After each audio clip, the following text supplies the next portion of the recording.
Hello! In this video I will show you how to install Chat GPT widget on Honor 200. So you have to start by opening your Google Play Store, then click on search bar and type in Wally AI and click search. Now select this application and click install.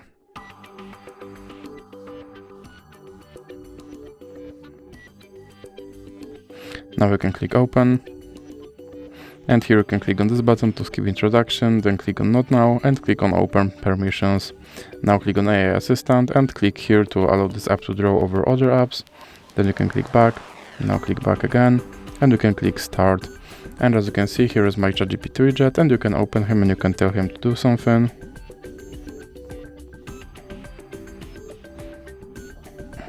And as you can see, he responded.